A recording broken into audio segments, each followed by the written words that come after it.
네, 여러분 안녕하십니까. 로이더 14입니다.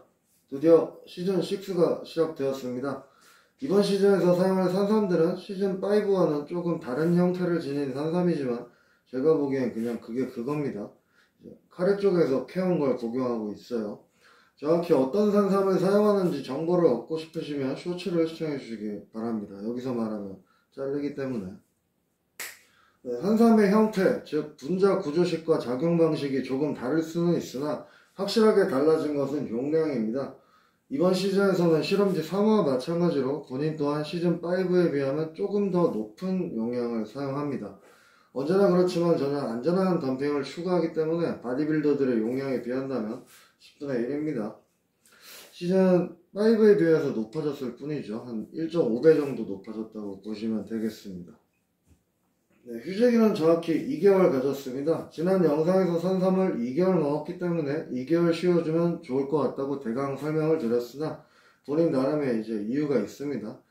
로이더들의 주된 사망 원인은 심근경색과 뇌경색이죠. 이 무서운 증상의 원인은 헤마토크리트 수치의 상승으로 인한 피떡입니다. 시즌5에서 실험을 통하여 본인의 헤마토크리트 수치가 최대 52.1%까지 상승하는 것을 보여드렸습니다. 이제 이 수치는 휴재기 동안에도 50%가 넘는 위험한 수치를 이어가며 회복이 안 되고 있었죠. 자, 여기서 복습이 있겠습니다. 네, 헤마토크리트란 무엇이냐? 혈액의 부피당 적혈구가 차지하는 용적률입니다. 혈액의 구성성분은 크게 혈장과 백혈구, 혈스판, 그리고 적혈구 정도로 나뉠 수 있는데 이것들은 보통 비율을 유지하며 순환되지만 현재 적혈구의 비중이 높아진 상태다 이 말입니다. 하지만 이 적혈구라는 것이 천년만년 살아가며 혈관을 타고 돌지는 않습니다. 적혈구는 보통 골수에서 생성되며 평균 수명이 120일 정도입니다. 이제 계산이 나오죠. 헤마토크리트 수치는 휴지기를 4개월 동안 가질 경우 무조건 정상화가 됩니다. 네, 저는 신체를 어느 정도 아나볼릭하게 유지하기 위해서 2개월을 산삼하고 2개월을 쉬었습니다. 현재 헤마토크리트 수치는 점점 낮아지고 있을 겁니다. 여기서 이제 다시 산삼이 들어가면 누적된 적혈구의 숫자에 이제 간이나 비장에서 생성된 적혈구가 추가는 되겠지만 2개월, 합의 4개월, 120일이 지났기 때문에 시즌5 시작점에서 생성된 적혈구는 죽어서 사라질 겁니다. 일로와봐.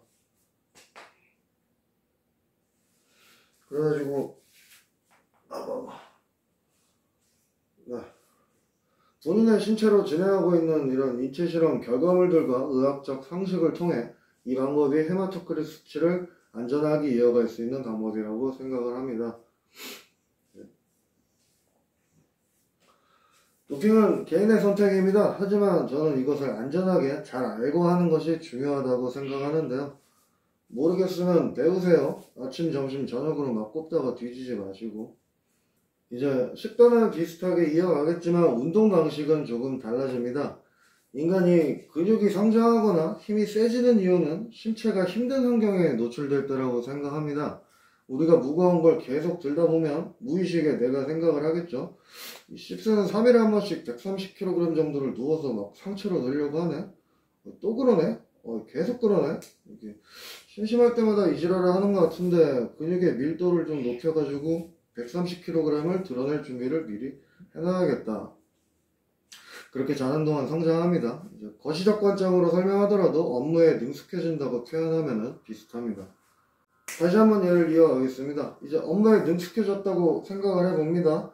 130kg을 누워서 계속 가슴으로 들어들길래 내가 130kg을 가슴으로 편하게 들 수 있도록 작업 환경을 조성해 두었습니다. 그럼 이제 130kg은 계속 들어도 무리가 없는 거죠. 그럼 더 이상 발전할 여건도 없어지는 겁니다. 여기서 계속 이어서 이제 140kg을 들려고 애를 쓰면서 새로운 프로그램으로 뇌에게 도움을 요청해야 이제 하드웨어가 업그레이드 되는 거죠. 네, 잔소리가 길어졌지만 제가 하고 싶은 말은 본인 또한 운동 방식을 분기별로 다르게 설정해서 더 큰 성장을 도모할 것이다. 뭐 그런 이야기입니다. 3분의 1은 계속 고수하겠습니다. 이만한 루틴이 없어요. 대신 운동 프로그램이 이제 조금 달라지는 거죠. 달라진 운동 프로그램은 뭐 별거 없지만 나중에 콘텐츠 요소로서 활용해 보도록 하겠습니다. 제가 토요일 밤마다 이제 라이브도 가끔씩 하고 있죠. 그럴 때 한 번씩 보여드릴게요. 태닝도 이제 시작하게 될 텐데, 보통 태닝에 소요되는 비용의 대부분은 로션값입니다. 지금 보면 태닝이 거의 풀렸죠. 이제 브론징 로션이라고 색을 좀 더 빠르게 내주는 착색 로션인데 이게 상당히 비쌉니다. 왜요? 고양이가 막 밑에서 치고 있어요. 자기 만져달라고. 그래서 네, 저는 이미 집에다가 태닝 머신을 설치해둔 상태이기 때문에 색은 천천히 내도 상관이 없겠죠. 이제 집에서 하는 거니까. 이것도 이제 제 몸으로 실험해 보려고 합니다. 태닝 로션 없이 태닝하면 태닝이 안 될까? 뭐 이런 식인 거죠. 보통 유튜브나 구글에 검색하면 태닝 로션 없이 태닝 머신에 들어갈 경우 뭐 피부암부터 시작해서 세상 큰일이 날 것처럼 난리 부르스를 치는데 제가 보기엔 상술 같거든요. 자외선이 투과되고 멜라닌이 축적되는 원리를 이해하면 이제 오일이나 크림을 발라봤자 그런 건 이제 보습 용도일 뿐 그 이상 그 이하도 아니라고 생각합니다. 저는 아무것도 바르지 않고 태워보겠습니다. 고양이가 자꾸 부르네요. 그래서 이렇듯 본인은 이 세계관 속에서 생체 실험에 활용되는 실험지 1호일 뿐입니다. 그리고 실험지 2호, 3호가 계속 파생되는 이유는 실험의 객관성을 확보하기 위함입니다. 사람마다 체질이 다르니까요. 아니라고요? 뭐 네 말이 다 맞습니다. 어쨌든 본인은 이번 시즌도 마찬가지로 제 몸을 가지고 직접 실험하고 관찰하면서 시청자 여러분들에게 양질의 컨텐츠를 제공할 수 있도록 노력하겠습니다. 눈바디 쇼츠도 올라가기 시작할 거고요. 체중이나 체질 확률 같은 체질량 지수도 상세하게 적어서 기록해 볼 수 있도록 하겠습니다. 이번 영상은 여기까지입니다. 시즌 6에도 많은 비난과 관심 부탁드리겠습니다. 시청해주셔서 감사합니다. 선텐이 좀 많이 풀렸어요. 태닝 기계 설치는 다 했는데 해놓고서 한 5분 정도 누워 있었나? 시즌 6 시작하면서 동시에 태닝도 이제 누적시키려고 기다리고 있었거든요. 한번 잘 태워 보겠습니다. 지금은 좀 누리끼리 하죠. 네. 그렇습니다.